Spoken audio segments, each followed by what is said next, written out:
할렐루야. 오늘도 우리가 함께 모여 예배함의 이유가 나를 구원하신 하나님께 영광 돌리기 위함인 줄 믿습니다. 사람은 살아가며 어떤 일을 할 때에 힘이 필요합니다. 만약에 농사를 짓는다고 생각을 해보면요, 저도 예전에 제가 관리하는 아주 작은 토마토 농장이 있었는데요, 사실 농장이라고 말하기는 조금 부끄럽고 민망한 한 고랑의 텃밭이었습니다. 한 고랑의 텃밭이 있었는데 그 밭을 관리하기 위해서는 여러 가지 작업들이 필요합니다.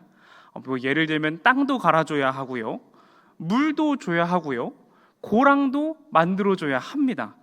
그런 일을 할 때에 우리는 어떤 힘이 필요합니까? 이 팔을 움직일 힘과 괭이를 내려칠 힘과 그 다음에 물을 나눌 힘, 나를 힘, 그런 것들이 필요합니다. 우리의 그 힘은 어디에서 오나요? 아마도 잘 먹고 잘 쉬고 운동하는 그런 건강한 삶에서부터 올 것입니다. 만약에 균형 잡힌 식사와 균형 잡힌 삶을 살아가지 못한다면은 그 작은 고랑을 파는 것조차도 어렵고 힘겨운 그런 몸을 갖게 될 것입니다. 우리가 삶을 살아가는 동안에도 우리의 힘이 되어주시는 분이 있으십니다. 우리가 삶을 살아가는 동안 우리에게 힘을 불어 넣어주시는 분이 계십니다. 그리고 그분은 우리가 그 힘을 통해 여러 일들을 이루며 살아갈 수 있게 해주시는 분이십니다. 어떤 분일까요? 바로 성령님이십니다. 성도는 성령님으로 말미암아 하나님 앞에 온전한 인생을 살아갈 힘을 얻습니다. 성도는 그 힘과 능력에 의지하여 하나님께 나아갈 수 있습니다. 특별히 오늘 본문은 그 성령님께서 어떻게 일하시는지 우리에게 보여줍니다. 어떤 방법으로 일하시며 누구에게 일하시며 성령을 받은 그 인생은 어떻게 변화가 되는지 오늘 말씀을 통해 함께 나눠보기를 원합니다. 오늘 말씀의 시작은 사실 사도행전 10장 1절부터 이야기를 나눠야 합니다. 1절의 시작에서는 한 사람을 소개하며 시작합니다. 바로 가이사랴에 살고 있는 이달리아 부대의 백부장 고넬료라 하는 사람입니다. 이 사람은 경건하여 온 집안과 함께 하나님을 경외하는 사람이었습니다. 아마 그 시대에 유대인은 아니지만 하나님을 향한 신앙을 가지고 있는 외국인들이 있었던 것으로 보입니다. 그리고 그 규모는 어쩌면 우리가 상상하는 한두 사람의 사람이 아니라 우리가 상상하는 것보다 좀 더 큰 규모의 사람들이었을지도 모릅니다. 한 가정의 이방인이 함께 하나님을 믿는 신앙을 가지고 있었던 것을 보면은 한두 사람이 아니라, 어떤 특정한 한두 사람의 인물이 아니라 더 많은 사람들이 하나님에 대해서 궁금해했고 알고 싶어 했고 하나님께 기도하는 사람이었을 것이라고 우리는 생각해 볼 수 있습니다. 특별히 이 가이사랴의 고넬료라고 하시는 이분은 하나님의 음성에 매우 예민한 분이었던 것 같아요. 기도하던 중에 하나님의 천사가 나타나 그에게 이렇게 말을 합니다. 요빠에 있는 베드로를 찾으라 라고 명령을 합니다. 이방인에게 천사가 나타난 이유에 대해서는 성경은 이렇게 기록합니다. 내 기도와 구제가 하나님 앞에 상달되어 기억하신 바가 되었다 라고 기록을 합니다. 이 고넬료에게 천사가 찾아온 이유는 고넬료의 기도와 구제가 하나님 앞에 상달되어서 하나님이 기억하신 바 되었기 때문이었다라고 성경은 기록을 합니다. 이 문장을 통해 이 고넬료의 평소의 행실에 대해서 우리는 상상해 볼 수 있습니다. 얼마나 경건한 사람이었을까요? 얼마나 기도하는 사람이었을까요? 하나님은 그런 고넬료의 기도와 삶을 알고 있으셨고 그에게 진정한 선물을 주시고자 고넬료를 통해 베드로를 찾게 하십니다. 그리고 이 이후의 이야기는 우리도 익히 알고 있죠. 베드로 역시도 비슷한 그 시기에 환상을 보게 됩니다. 어떤 환상을 보게 되나요? 하늘이 열리고 큰 보자기 같은 것이 내려오는 겁니다. 그 안에는 율법에 맞지 않는 부정한 짐승들이 담겨져 있습니다. 그리고 하나님께서는 베드로에게 그 짐승들을 잡아 먹으라 라고 이야기를 하십니다. 하나님의 율법에 따르고 있는 베드로에게 하나님은 율법을 어기라고 말씀하시는 것 같아 보입니다. 베드로는 그런 명령을 3번이나 거절합니다. 스스로 이렇게 대답합니다. 어찌 속된 것으로 저를 더럽히겠습니까? 이 대답은 마치 다니엘을 떠오르게 합니다.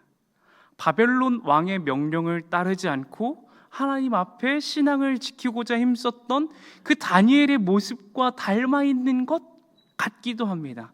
하지만 하나님의 반응은 너무나도 달라요. 너무나도 다릅니다. 다니엘은 하나님 앞에 온전한 신앙을 지켰고 그 결과 하나님께 인정받아 세상이 인정하는 지혜와 은사를 받았지만 베드로는 하나님 앞에 꾸중을 듣습니다. 이렇게 말씀하십니다. 하나님께서 깨끗하다 하신 것을 내가 속되다 하지 말라라고 이야기를 합니다. 그런 일을 겪은 베드로는 어떤 마음이 들었을까요? 여러분이라면 어떤 마음이 들었겠습니까? 당황했을 겁니다. 베드로 역시도 당황합니다. 17절을 보면은 의아해 했다라고 기록합니다. 아주 당황스러웠던 것이고 이해가 되지 않았던 겁니다. 이게 하나님이 자신에게 무엇을 원하는지 알지 못하는 그런 상황이라는 것이죠. 이 이야기는 성경의 저자는 계속해서 그런 베드로의 의문을 풀어줄 생각은 하지 않고 계속해서 그냥 이야기가 진행이 됩니다. 고넬료가 보낸 사람들이 베드로를 찾아오게 됩니다. 베드로는 성령에 이끌려 고넬료가 보낸 사람들과 함께 유숙하며 고넬료를 만나러 가이사랴로 향하게 됩니다. 베드로를 만난 고넬료는 그렇게 가이사랴에서 베드로와 고넬료가 만나게 되는데 베드로를 만난 고넬료는 서로가 경험한 하나님의 역사를 나눕니다. 베드로는 이렇게 말을 합니다. 유대인으로서 해서는 안 될 일이지만 하나님이 명령하셔서 내가 이 자리에 왔습니다. 고넬료는 이렇게 말합니다. 당신을 하나님이 이 자리로 부르셨습니다. 하나님이 부르셨다는 증거를 보이기 위해 베드로가 당시에 어디에 머물고 있었는지 그리고 누구의 집에 있었는지 정확하게 고넬료는 증언합니다. 그리고 베드로를 향해 이제 당신이 해야 할 일을 해주세요 라고 이야기를 합니다.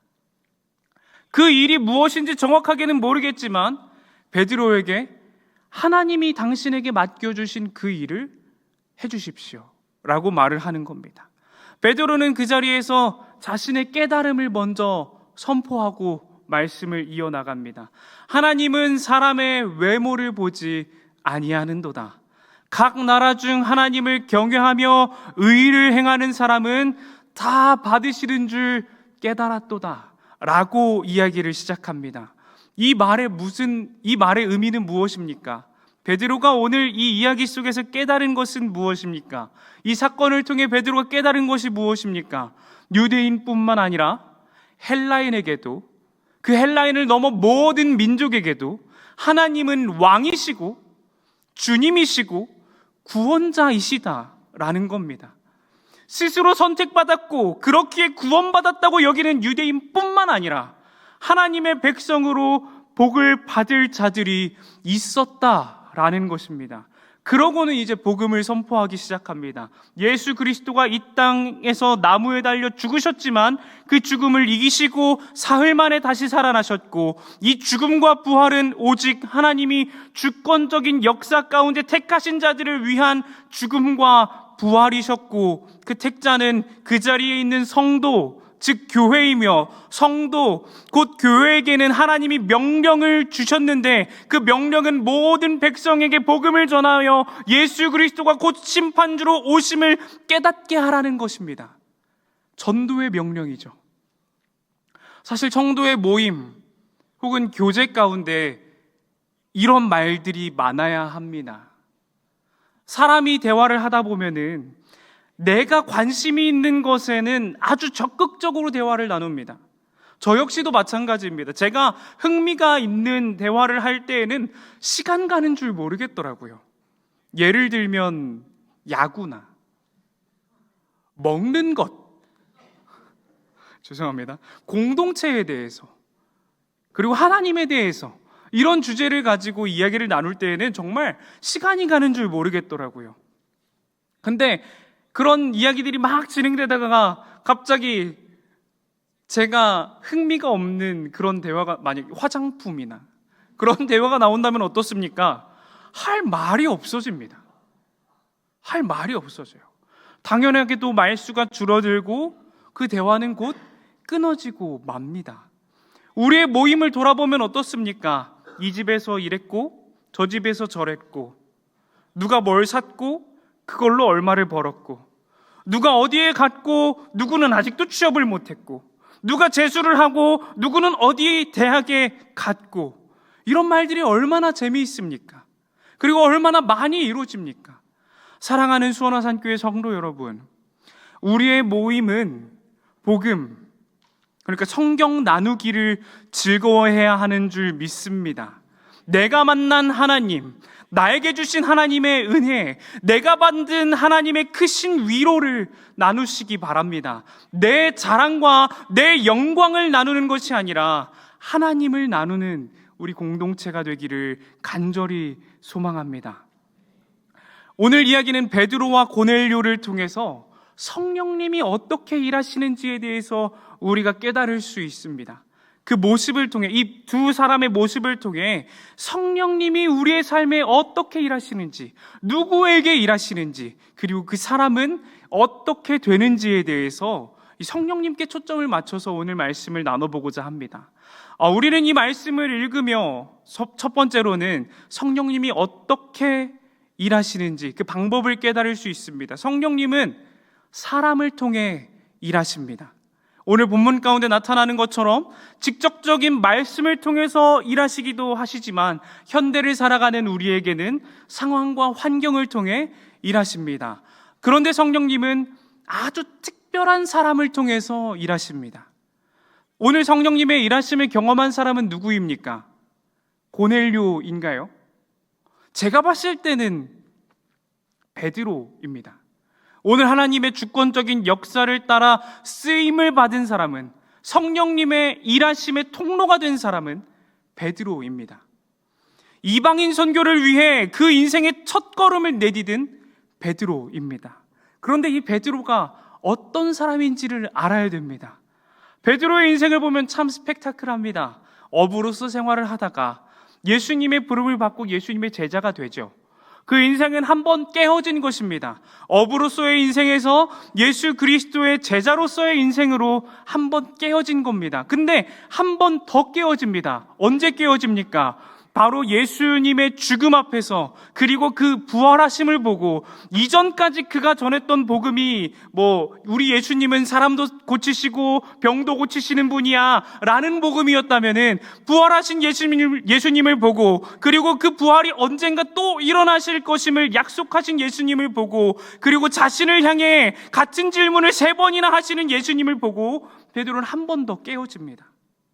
능력을 베푸시는 예수님을 전하는 것에서 구원하시는 예수님을 전하는 것으로, 그리고 오늘 베드로는 또 한 번 깨어지죠. 그 복음의 대상이 유대인을 향함이 아니라 세계 모든 열방을 향함이었다는 것을 깨닫게 되는 겁니다. 베드로는 계속해서 깨어지는 인생을 살아가는 것이죠. 한계를 깨는 인생을 살아가는 겁니다. 그렇습니다. 하나님은 깨어진 사람을 통해서 일하십니다. 그 사람을 사용하여 일하십니다. 이 말이 무슨 말이냐면요, 변화된 사람을 통해 일하신다는 겁니다. 운전을 하다가 보면은 눈이 부실 때가 있습니다. 특별히 우리 전도사님들은 잘 아실 건데요, 신대원에 다닐 때 저는 그 눈부심을 많이 겪었습니다.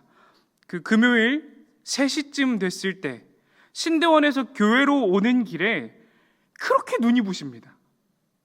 영동 고속도로를 타고 쭉 오다 보면은 저 눈앞에 해가 있거든요. 그렇게 눈이 부십니다. 그러면 우리 그렇게 운전하다가 눈이 아플 정도로 눈이 부시면 우리는 뭘 씁니까? 차에 있는 선바이저를 이렇게 내립니다. 근데 그걸로도 안 돼요. 해가 너무 낮아요. 그러면 우리는 이제 뭘 꺼냅니까? 주섬주섬 한 손으로 멋지게 운전을 하면서 옆에 있는 선글라스를 꺼내게 됩니다. 까만 안경이죠. 그걸 끼면 어떻게 되나요? 온 세상이 까맣게 변합니다.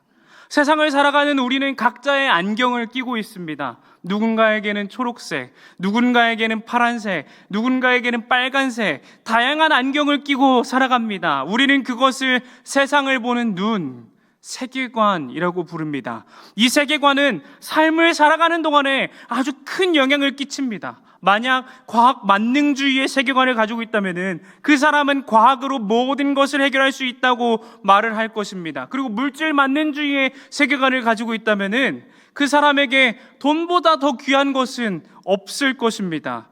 우리 역시도 그럴 수 있습니다. 세상에 여러 세계관을 가지고 살아갈 수 있습니다. 그런데 앞에서 말씀드린 깨어졌다, 변화되었다라는 이 사건의 의미는 결국 이 세계관이 깨어지고 변화되었다라는 것입니다. 내가 가지고 있던 세상의 생각들, 나를 물들이고 있었던 그 생각들이 깨어졌다는 것입니다. 그렇다면 이 세계관이 변화되었다는 것은 어떻게 변화되었다는 걸까요?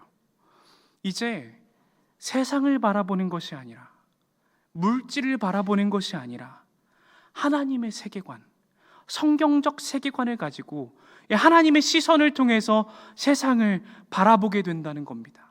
이전에는 한계를 두고 나를 생각하며 내가 원하는 것을 바라며 내가 관심 있는 것을 바라며 돈, 명예, 더 높이 올라가고자 했던 그런 마음들을 통해서 삶을 살아가고 신앙생활을 했다면, 그것이 깨어지고 변화된 사람은 하나님을 생각하고 행동하게 된다는 것입니다. 하나님의 뜻을 구하고 하나님의 마음을 구하는 것이죠. 베드로는 그런 사람이었습니다. 성령님은 그런 베드로를 사용하십니다. 하나님은 그런 베드로를 들어 복음의 전달자로 세우십니다.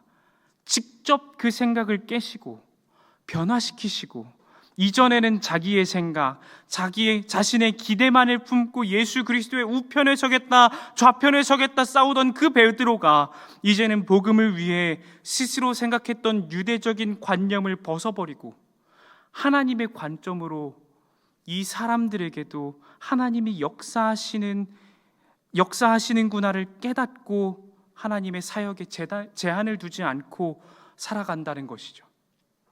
사랑하는 성도 여러분, 우리는 하나님의 말씀에 예민하게 반응하며 하나님이 작게 말씀하시더라도 그 말씀을 놓치지 않기 위해 예민하게 반응해야 합니다. 하나님은 그렇게 변화된 사람, 깨어진 사람, 예민하고 민감하게 하나님의 말씀에 반응하는 사람을 들어 사용하십니다. 사랑하는 수원화산교회 모든 공동체가 하나님께 쓰임받는, 그 복음을 전하는 데 크게 쓰임받는 귀한 일에 동참하기를 간절히 소망하고 또 소망합니다. 자, 그렇습니다. 성령님은 그렇게 변화된 사람을 통해서 일하십니다. 그렇다면 성령님의 역사는 누구에게 나타날까요? 누구에게 나타날까요? 함께 사도행전 10장 44절 말씀을 읽어보도록 하겠습니다. 함께 읽겠습니다. 베드로가 이 말을 할 때에